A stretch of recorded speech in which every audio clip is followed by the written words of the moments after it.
Hey guys, welcome back to Literal Equations Day 2. We're going to start with the notes for 17a. So for the first 6 problems, we're actually solving each equation for x. Okay, so our whole goal is to get x by itself. Now example number 1, you'll see that there's actually 2 occurrences of the x variable. You want to make sure you have them both on the same side of the equation. So I'm going to start by subtracting bx from both sides. Okay, when I do that, I end up with ax minus bx is equal to negative c. Okay, from here, I'm going to do something a little different. I need to have just one occurrence of the x variable. So I'm going to factor out an x, okay? By factoring out, think of a reverse distributive, okay? What can you take out of both of these terms? Well, what factor is common to both of these terms? In this case, an x would be. Because if I took x and I multiplied by a, I would get ax or xa, which are the same thing, and then a negative b would be x times b would be negative bx. So these two would be equivalent. So once I factor out the x, I have one occurrence of the x, and since I'm multiplying here, I can actually divide both sides by a minus b, and that will get my x to be by itself. Okay, so a minus b divided by a minus b would just be 1. So I'm left with x is equal to negative c over a minus b.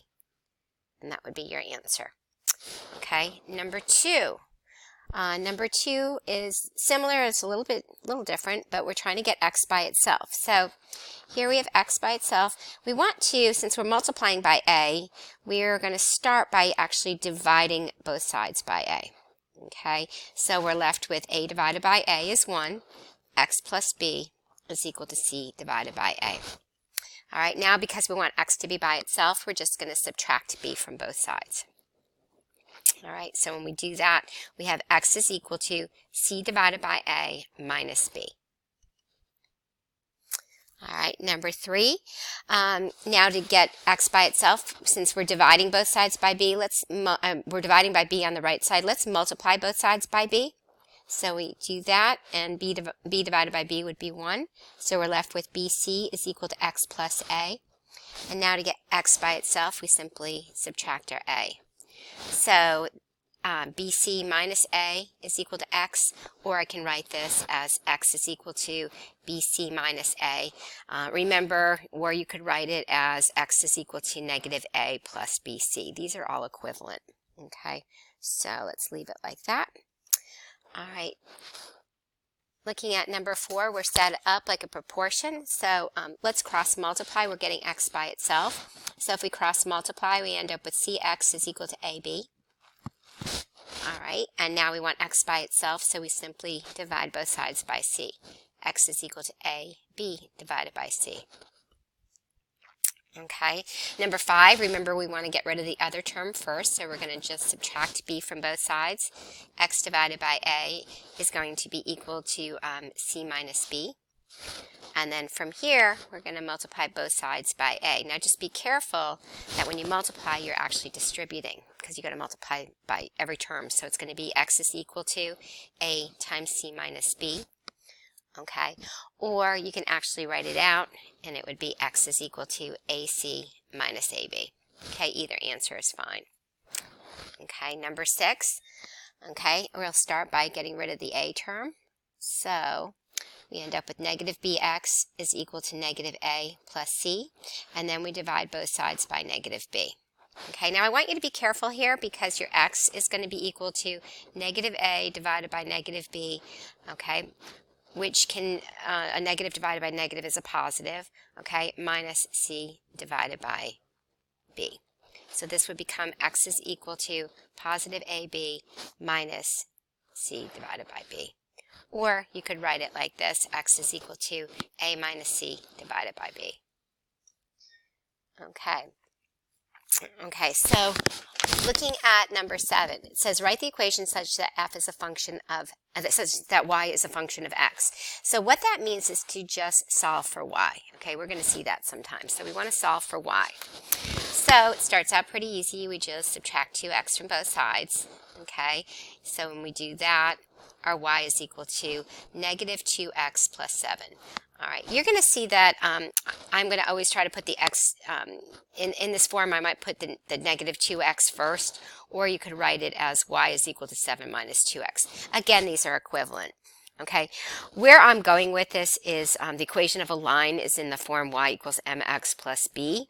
So you're going to see that I'm going to be trying to get my x variable, a coefficient in that form. So either answer is fine, but for now, but this is why I'm actually trying to get it into that form. So number 8, we're solving for y. So I'm going to subtract 5x from both sides. My 4y is equal to negative 5x plus 10. And then I'm going to divide every term by 4, both sides by 4. So this becomes y is equal to negative 5/4 x plus 10/4. But I can simplify 10/4 to be 5/2. So my final answer would look like that. Okay. Number 9. Again, we're solving for y. So we want to subtract our 11 from both sides. Okay, 3 minus 11 is negative 8, plus 6x is equal to negative 4y. Okay, or I can again just write this as negative 4y is equal to negative 8 plus 6x. Okay, I'm going to divide both sides by negative 4, so I can split it out. Y is equal to negative 8 divided by negative 4 plus 6x divided by negative 4. So when I simplify, we get y is equal to 2 minus, and the 6 over negative 4 would be 3/2 x, and it would be a negative. Okay, or in the form of y is equal to negative 3/2 x plus our 2. Okay, and then the number 10, to get y by itself, we'll subtract our 2. 6y is equal to 3x plus 2, and then we divide everything by 6, both sides. So your y is going to be equal to 3/6x plus 2/6. I'm going to split it up. It makes it easier to simplify. It's 1/2 x plus 1/3. Okay, so I'm going to pause right here, and then we're going to get into the word problems. Okay, guys, for the word problems, number 11, the penny size d of a nail is given by d equals 4n minus 2, where n is the length in inches of the nail. So it says to solve the formula for n. Okay, so we're going to take the formula, which is d equals 4n minus 2, okay, and we want to get n by itself. So we'll start out by adding 2 to both sides. Okay, so we end up with d plus 2 is equal to 4n. And then we're going to divide both sides by 4. Okay, so when we do that, we end up with d divided by 4 plus 2 divided by 4 is equal to n. And I'll rewrite that as n is equal to d divided by 4 can be 1/4 d plus 1/2. Okay, so we're going to use that formula, and then we're going to find the lengths of nails with the following penny sizes. So we're going to make a T-chart, kind of like a T-chart. We're going to have our inputs and our outputs. So we want to find inputs of size. We've got 5 inches. We've got 12 inches. These are pretty big nails. No, this is the penny size. So 16 and 20. Okay, now the new formula is 1/4 d plus 1/2. And then our output, which is going to be the n, where the n is the actual length, will be our output. Okay, so we're going to take 5 as our input, and we're going to use the new formula, and we're going to plug in for d. So d is 5, so this is going to be 1/4 times 5 plus 1/2. Okay, that would be 5/4 plus 2/4 would be an output of 7/4 inches. Okay, if we took 1/4 times 12 for the second one, and then added 1/2, we would get 12 times 1/4 is 3, plus 1/2 is 3.5. Okay, and these are all in inches. 16, so 1/4 times 16 is 4. 4 plus 1/2 is going to be equal to 4.5 inches. And then if we took 1/4 times 20 plus 1/2, that would be 5. 24 is 5, plus 1/2 would be 5.5 inches. Okay, so we use that new formula to come up with these outputs. All right, so number 12 says the formula for finding the volume of a cylinder is V equals pi r squared h, where r represents the radius and h represents the height. Using the formula, find the equation that can be used to find the height of the cylinder. So I'm going to rewrite the problem. This actually isn't too hard. Okay, Now we're solving for just a height. We want that by itself, so I'll circle it. Okay, so all we have to do is actually in one step divide everything by pi r squared. Okay, so pi r squared divided by pi r squared would just be 1. So our h would be equal to v divided by pi r squared. That would be our answer. 13, we're looking at the area of a trapezoid and we're solving for h. Okay, so I'm going to write the problem over again, 1/2 h. This is b1 plus b2. These are two separate variables, okay? These are little subscripts, so treat them as two separate variables. Our first step will be to get rid of the fraction 1/2, and we're going to do that by multiplying both sides by 2. So we end up with 2a is equal to h times b1 plus b2. Okay, to get h by itself now, all we have to do is divide by b1 plus b2. Because we're multiplying, we do the inverse operation. We divide by b1 plus b2. Okay, so this would cancel out and go to 1, and our h would be equal to 2 times a divided by b1 plus b2. That would be our answer. All right, number 14, the equation of a line is represented by y equals mx plus b, where m represents the slope and b represents the y-intercept. What is the equation that would be used to find the y-intercept? Well, they said the variable b is actually the y-intercept, so we're actually going to solve for b. All right, to do that, it's very simple. You just have to subtract your mx from both sides. When you do that, y minus mx is equal to b, or you can write it as b is equal to y minus mx.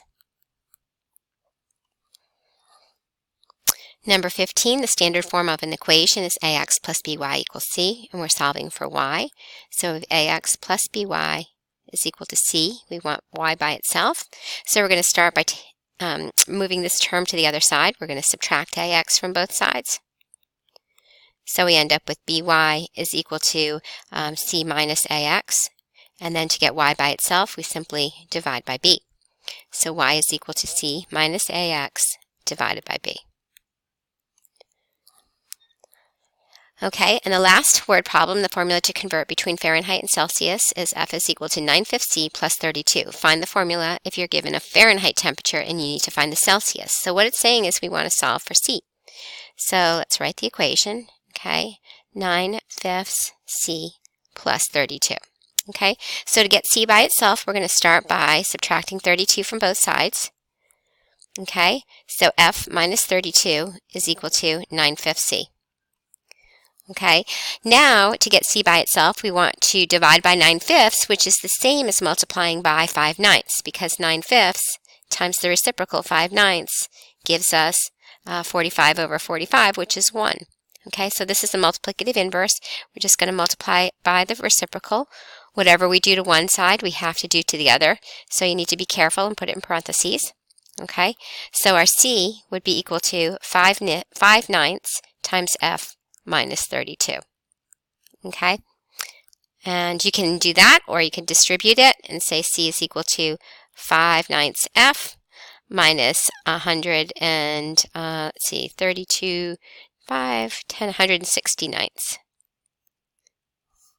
Okay, so there you go. There's your word problems.